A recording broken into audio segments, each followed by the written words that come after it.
Cricket के त्योहार कहे जाने वाले आईपीएल ने पूरी दुनिया में लोगों के क्रिकेट देखने के नज़रिए को बदल दिया है। तो अगर मैं आपसे पूछूं क्या आप आईपीएल देखते हैं? ऑफ कोर्स आप देखते हैं, तभी आप इस वीडियो पर आए हैं।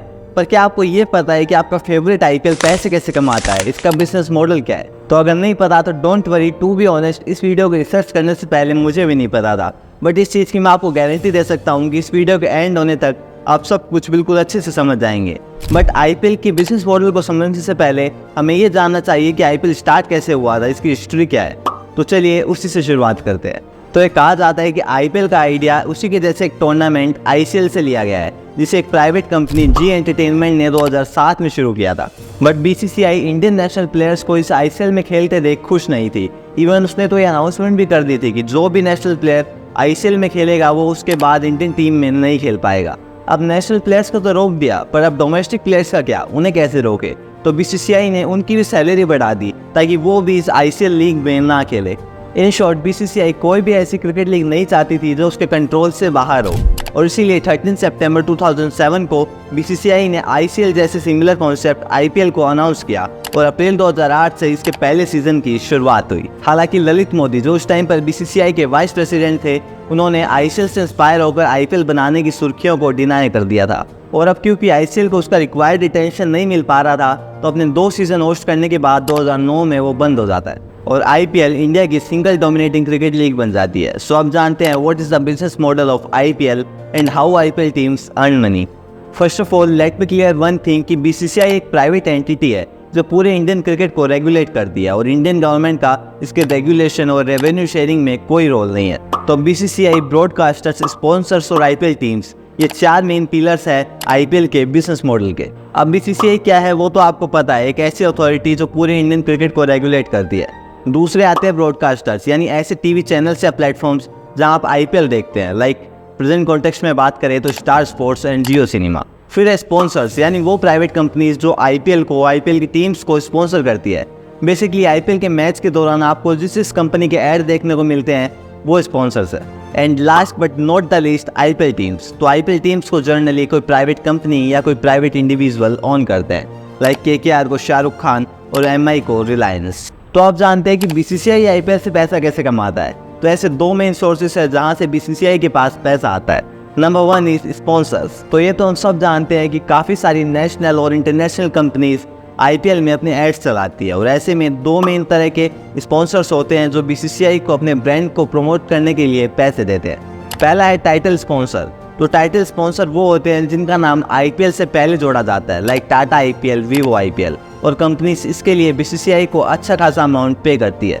जैसे आईपीएल के फर्स्ट 5 सीजन के टाइटल स्पॉन्सर बनने के लिए डीएलएफ ने बीसीसीआई को 40 करोड़ रुपए पर सीजन दिए थे। फिर पेप्सी ने 79 करोड़ रुपए देकर टाइटल स्पॉन्सरशिप अपने नाम की थी। और फिर भी वो 2016-17 में 100 करोड़ पर ईयर और 2018-19 में 400 करोड़ रुपए पर ईयर देकर टाइटल स्पॉन्सर बना था। वो इसे आगे भी कंटिन्यू करना चाह रहा था, बट 2020 में इंडिया और चाइना के बीच कन्फ्लिक्ट ज़्यादा बढ़ गए थे, और क्योंकि वीवो एक चाइनीज़ कंपनी है तो उसने अपना नाम वापस ले लिया था, और इसीलिए 2020 में ड्रीम 11 आईपीएल का टाइटल स्पॉन्सर बना था। और फिर जब 2021 में चीज़ें फिर से नॉर्मल होने लगी तब वीवो ने 440 करोड़ रुपए पर सीजन देकर टाइटल स्पॉन्सरशिप ले ली थी। और एट प्रेजेंट हम जानते हैं कि टाटा आईपीएल का टाइटल स्पॉन्सर है, और उसने 2024 से 2028 तक यानी 5 सालों के लिए अपनी स्पॉन्सरशिप को और एक्सटेंड कर दिया है 2500 करोड़ रुपए देकर, यानी 500 करोड़ पर सीजन।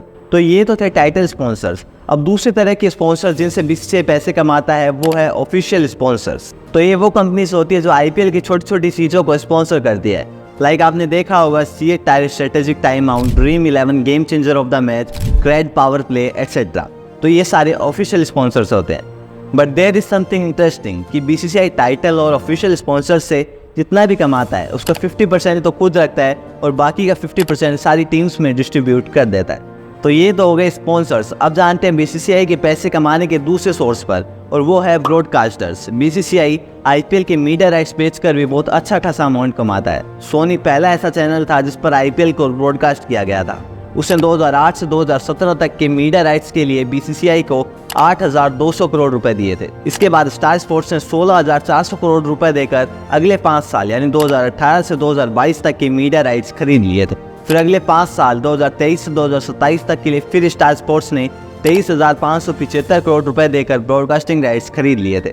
बट अब आईपीएल केवल टीवी पर नहीं देखा जाता था, अब गेम में आ चुके थे ओटीटी प्लेटफॉर्म्स। 2022 से पहले डिज्नी प्लस हॉटस्टार के पास ही राइट्स थे और 2022 में पासा घूमता है और कंपनीज के बीच ओटीटी वॉर शुरू हो जाती है। और 2023 से 2027 तक के ओटीटी राइट्स वायकॉम 18 जो जियो सिनेमा की पेरेंट कंपनी है वो 20,500 करोड़ रुपए में खरीद लेती है। मतलब अगर हम 2023 से 2027 तक के मीडिया राइट्स की टोटल इनकम की बात करें including both TV and OTT, तो वो 44,075 करोड़ में बिके थे, जो पिछली बार के अमाउंट के डबल से भी ज़्यादा थे। तो ये तो हो गया बीसीसीआई के इनकम सोर्स। अब जानते हैं कि आईपीएल टीम्स कैसे पैसे कमाती है। ये जो बड़ी बड़ी कंपनीज होती है, बिजनेसमैन होते हैं, सेलिब्रिटीज़ होते हैं, वो आईपीएल टीम्स को खरीदने के लिए काफ़ी अच्छा खासा अमाउंट खर्च करते हैं। इनफैक्ट ये एस्टिमेट अमाउंट बताया गया था कि एक टीम ओनर को अपनी टीम को मैनेज करने के लिए अप्रोक्स 200 करोड़ रुपए खर्च करने पड़ते हैं, जिसके अंदर उसकी सारी ट्रैवलिंग एक्सपेंस आ जाता है, ट्रेनिंग एक्सपेंस आ जाता है, उनका रहना खाना सब कुछ आ जाता है। बट ये टीम ओनर्स अपनी टीम प्लेयर्स पर इतना पैसा कैसे खर्च कर देते हैं और ये आईपीएल टीम्स पैसे कैसे कमाती है, आइए जानते हैं। IPL team owners actually earns a lot from team sponsors, BCCI and other sources. तो आइए इनके कुछ इनकम स्ट्रीम्स के बारे में जानते हैं। तो पहला तो मैंने आपको बता दिया था कि बीसीसीआई अपने टोटल रेवेन्यू का 50% टीम्स के साथ शेयर करता है, तो पहला रेवेन्यू तो वो हो जाता है। दूसरा है टीम स्पॉन्सर्स, यानी कंपनीज प्लेयर्स को पैसे देती है उनकी ड्रेस पर अपना लोगो लगाने के लिए। ऑन एन एवरेज एक प्लेयर की जर्सी पर 6 लोगो, पैंट पर 2 लोगो और कैप पर 2 लोगो होते हैं। तीसरा सोर्स है टिकट सेल्स। तो जब भी कोई टीम अपने होम ग्राउंड पर खेलती है तो उसकी टोटल टिकट सेल्स का 80% टीम को मिलता है और 20% उस स्टेट के क्रिकेट एसोसिएशन को।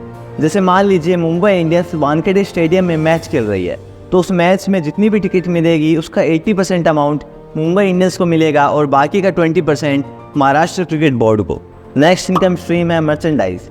ये टीम्स अपनी जर्सीज, अपनी पैंट्स, अपने मोबाइल कवर्स, ऐसी बहुत सी चीज़ें बेचती है।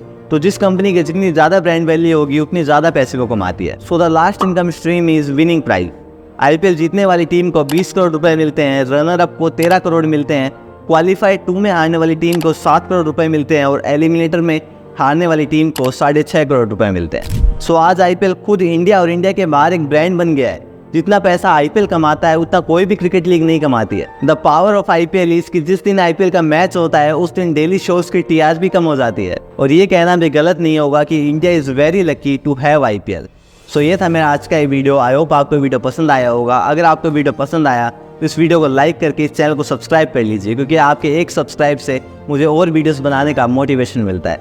See you in the next video. Till the time, जय हिंद, जय भारत।